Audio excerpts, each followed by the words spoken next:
yang seringkali dipertanyakan orang-orang sama ibu rumah tangga khususnya yang lagi ngasuh anak kecil. Biasanya gini, kenapa sih kamu nggak kerja? Lagian zaman sekarang kan bisa cari uang dari mana aja.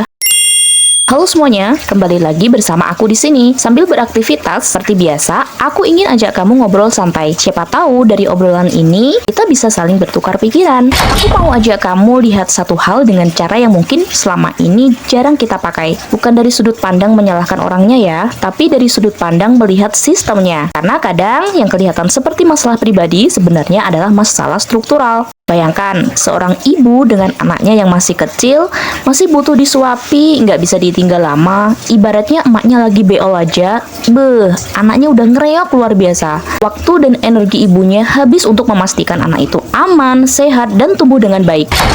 Sekarang pertanyaannya, kalau hampir seluruh waktu seorang ibu terserap untuk pengasuhan dan seperangkat kerja domestik lainnya, kan begitu ya, peran umumnya perempuan dalam sistem keluarga patriarkal, ruang aman mana sih yang benar-benar tersisa untuk bisa menghasilkan cuan? Kalau tidak ada daycare yang terjangkau, apalagi yang hidup di desa kayak aku gini, kalau pembagian kerja di rumah aja masih timpang, kalau pengasuhan dianggap otomatis hanya tugas perempuan doang, lalu kita sebagai orang lain gitu tanpa kontribusi apa-apa sama si ibu itu, dengan seenaknya tanpa empati bilang dia mah emang dasarnya malas saja, berumah tangga yang tidak produktif. Kalau menurut aku itu sebenarnya penilaian yang gak adil sih.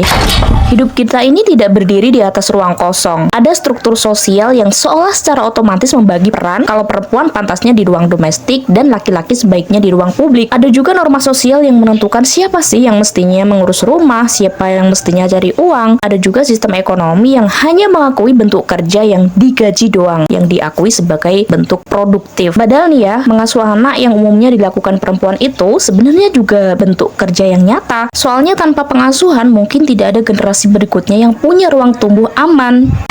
Tanpa kerja reproduktif kayak kerja domestik tak berbayar seperti masak, membersihkan rumah, merawat anak, merawat keluarga, yang jelas-jelas itu semua penting untuk keberlanjutan hidup yang seringkali tidak dihargai dan menjadi tanggung jawab utama perempuan saben harinya. Mungkin tidak ada tenaga kerja produktif di luar rumah.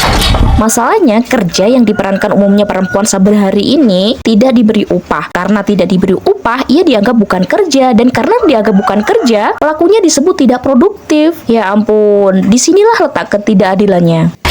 Jadi mungkin persoalannya bukan apakah seorang ibu atau perempuan itu mau atau tidak mau bekerja, tapi apakah sistemnya memberi ruang yang adil untuknya nggak? Dan mungkin yang perlu kita koreksi bukan si ibu atau si perempuannya itu, tapi cara kita mendefinisikan apa itu kerja, apa itu produktivitas. Karena kalau ukuran produktif aja hanya diartikan sebagai menghasilkan uang doang, maka banyak kerja kayak yang diperankan umumnya ibu rumah tangga saben hari dalam hidup ini akan selalu tidak terlihat.